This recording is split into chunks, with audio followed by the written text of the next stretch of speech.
Welcome back to another life lesson from the Laceys. Today, we're gonna make cookies.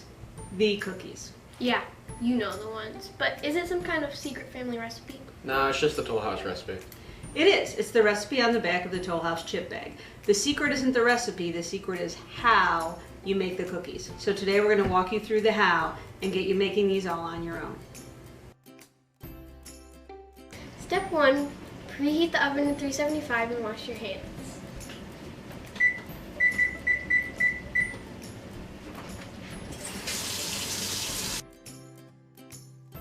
All right, friends, you've come to expect a consistent cookie out of the Lacey household, and we do that by being really careful about how we measure.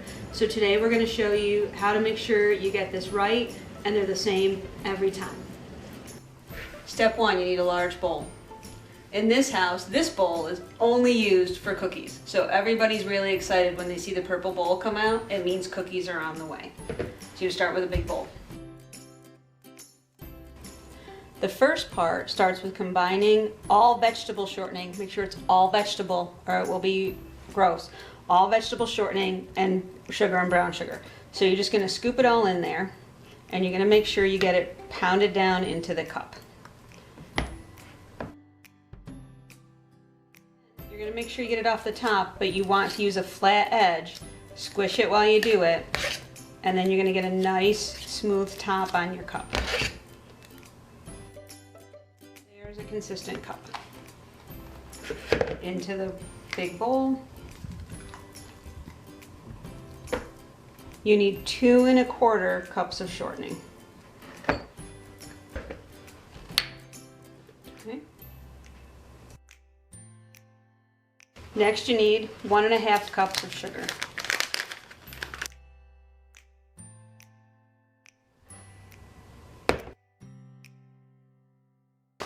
Now you need 1 1/2 cups of brown sugar, but for the brown sugar you need to pack it in the cup.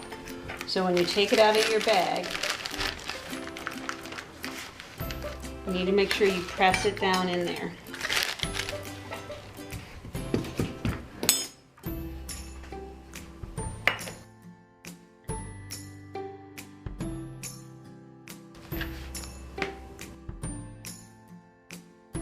Alright friends, this is where the magic happens.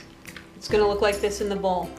You're going to take a wooden spoon and you're going to mix this all together. It's called creaming. You're going to mix it until it's all blended together and it's one smooth tan color.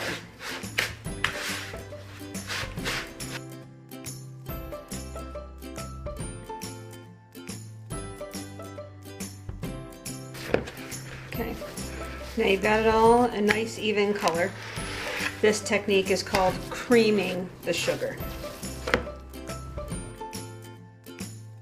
Next comes 2 1/2 teaspoons of salt and 2 1/2 teaspoons of baking soda.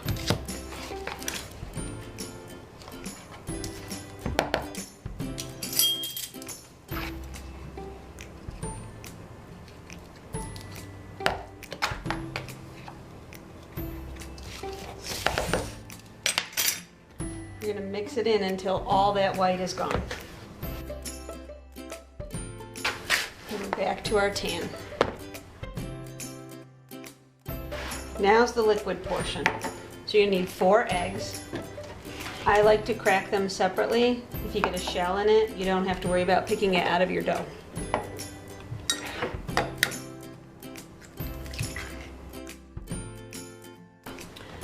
To the eggs, you're going to add 2 1/2 teaspoons of vanilla.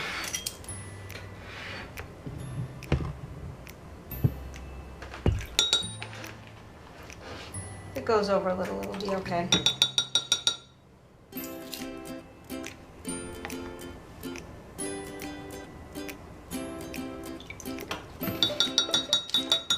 Then you're going to come to the sink and add 1 1/2 of water.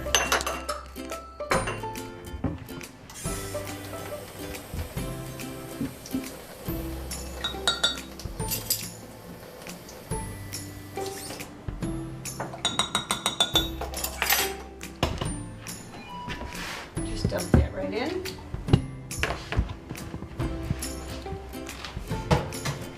And you're going to mix this in till it's all smooth and broken up. Okay, so we're back to our tan color, but it's a little runnier.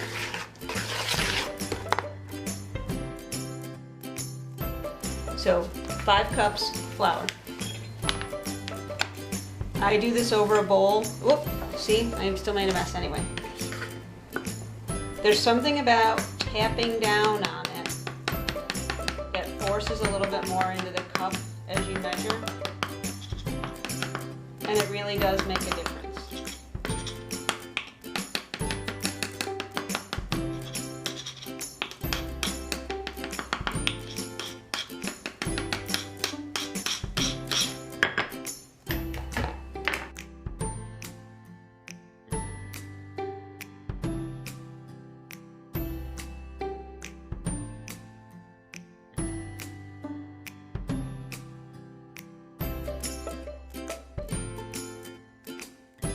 So there's what your 5 cups of flour on top looks like. This is the important part. As you mix this, you want to incorporate all the flour, but you want to stop as soon as you have all the white gone. Mixing them too much is what keeps them from being soft.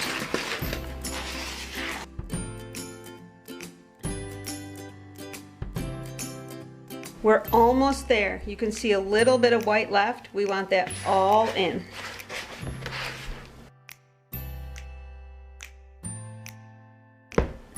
There we go.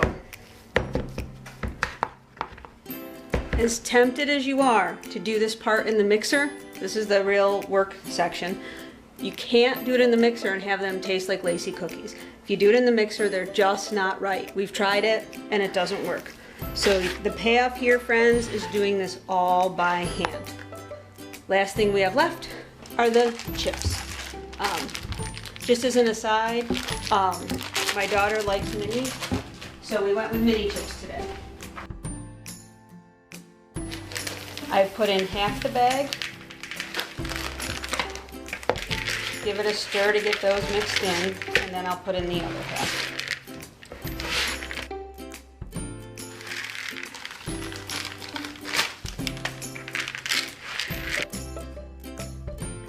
If you like this extra chippy, you can put in another half bag of chips if you want. I usually just do the 1 bag and it's fine. All right, friends, we're ready to bake. So you're gonna take a piece of foil and cover your cookie sheets. It makes it easier to get them off. And then some people drop their cookies by the spoonful, is what the recipe says. I actually invested in a little ice cream scooper. It keeps all the balls uniform size so they all bake evenly. So you can do this with just regular teaspoons, but we have found having it in this little scooper guarantees they all bake the same. You're gonna spread them out some. I want a dozen on a sheet.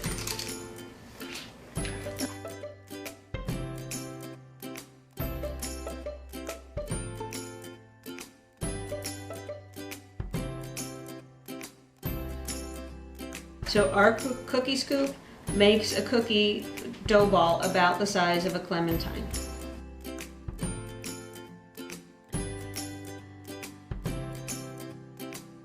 We're ready to bake. You're going to make sure your oven rack is towards the middle. Slide these in. This is the other hard part. People tend to overbake. In our oven, 7 minutes and 35 seconds has turned out to be the perfect time. But every oven's different. If we try to make this recipe in somebody else's house, the first batch we have to check and make sure we're doing okay. So we usually start at 7 minutes and then work our way up. They're going to look underbaked. They're going to look not done when they come out. It's okay. When we put them on the cooling rack, they're still going to cook another minute on that pan on the cooling rack, and they're going to be perfect. Happy sound. We're going to take them out. When you put them down, they look almost raw. it's all right. They're going to continue to bake. You're going to leave them on the pan for 3 to 4 minutes before you try to take them off, and then you're going to let them cool some more on the rack. So good luck, happy baking, hope you all enjoy.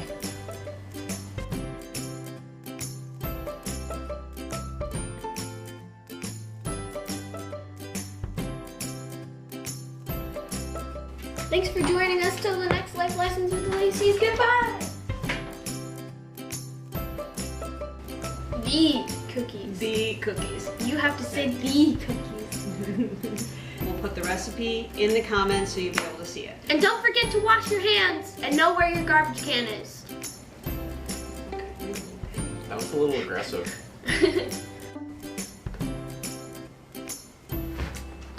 I forgot.